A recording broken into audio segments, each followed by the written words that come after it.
In the dark heart of the Forbidden Forest, surrounded by Death Eaters, broken bodies, and shattered hope, one of the most important lies in the wizarding world was spoken. Narcissa Malfoy bent down toward Harry Potter, placed her hand on his chest, and then looked Voldemort directly in the eye. He is dead. And somehow, impossibly, the greatest dark wizard in history believed her. How did Narcissa Malfoy deceive Lord Voldemort, an unmatched Legilimens, and stand beside Bellatrix Lestrange, the most fanatically loyal Death Eater, without either of them realizing the truth?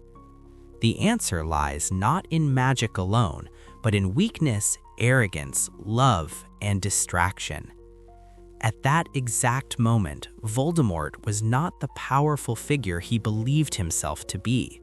When he cast the killing curse at Harry, he unknowingly destroyed the fragment of his own soul that lived inside the boy. That violent separation did not go unnoticed by his body or his magic. The spell did not merely rebound, it ripped something essential out of Voldemort himself. For a brief but critical moment, he collapsed. He was physically stunned, weakened, and disoriented.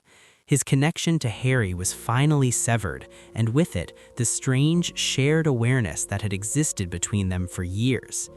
This mattered because Legilimency is not an automatic ability. It requires focus, intent, and control. Voldemort, in that instant, had none of those. Voldemort's greatest flaw was never a lack of intelligence. It was his refusal to understand emotions he did not possess. Love, sacrifice, and parental devotion meant nothing to him. He believed fear ruled all choices. He believed Narcissa Malfoy feared him more than she loved her son, and that belief was fatal. He never imagined that a mother would dare lie to him if it meant saving her child. He never accounted for the possibility that Narcissa Malfoy's love for Draco outweighed her terror of death. To Voldemort, that kind of love was not power, it was weakness, and so he ignored it. Although Voldemort was an expert Legilimens, he did not always invade minds automatically. He often relied on intimidation instead, believing no one would dare deceive him. At that moment, he was convinced he had already won. Harry lay motionless, the Elder Wand had obeyed him, the war was finished in his mind. That confidence became complacency. He demanded Narcissa confirm Harry's death, but he did not probe her thoughts deeply. He saw what he expected to see: fear, obedience, submission. What he failed to notice was intention. Narcissa did not think about betraying Voldemort, she thought about Draco. And that difference mattered. We know that Occlumency can block even Voldemort. Severus Snape proved this for years. Draco Malfoy was trained in it as well, under Bellatrix's instruction. It is not unreasonable to believe Narcissa learned the same skill. Throughout the war, Narcissa operated carefully. Despite constant surveillance, she arranged secret meetings with Snape and sealed an unbreakable vow without Voldemort's knowledge. This alone proves she was capable of hiding her true intentions. When she touched Harry, she did not think of lies. She thought of one question only: is Draco alive? Harry answered yes. The moment she heard that, her decision was made. Bellatrix Lestrange did not catch the lie for one simple reason: she was not paying attention. Her entire focus was on Voldemort. Bellatrix's loyalty did not extend to family. She had already proven she would abandon, betray, or destroy anyone for Voldemort's approval. She rejected her sister Andromeda, sent her cousin Sirius to his end, and later fought her own niece. If Bellatrix had suspected Narcissa was lying, she would have acted without hesitation.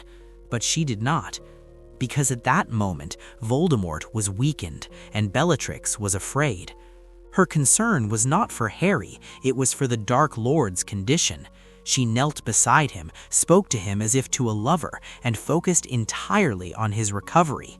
Narcissa's words slipped past unnoticed. The scene itself was chaotic. Death Eaters whispered. Some believed Voldemort had fallen again. Others feared Harry had survived once more. Confusion hung heavy in the air. Voldemort demanded answers quickly. He wanted certainty. Narcissa gave it. In moments like these, even the greatest minds make mistakes. Voldemort underestimated everyone. He underestimated Narcissa's courage. He underestimated Bellatrix's distraction. He underestimated the power of a mother's love. And most importantly, he underestimated the cost of believing fear was stronger than love. That single lie carried Harry back into Hogwarts, allowed the final battle to unfold, and sealed Voldemort's fate. Narcissa Malfoy did not defeat Voldemort with a wand. She defeated him with a choice fueled by love, protected by secrecy, and overlooked by arrogance. Voldemort failed to see it because he never understood the very thing that destroyed him in the end. And that is the quiet tragedy of Voldemort's downfall. For all his power, for all his knowledge, he could never comprehend love when it stood directly in front of him. If you enjoyed this deep dive into one of the most subtle and powerful moments in the Harry Potter series, make sure to support the channel. This is Tales of Hogwarts, where hidden meanings, forgotten details, and untold truths come to light. Until next time, remember, the smallest choices often change the fate of the entire wizarding world.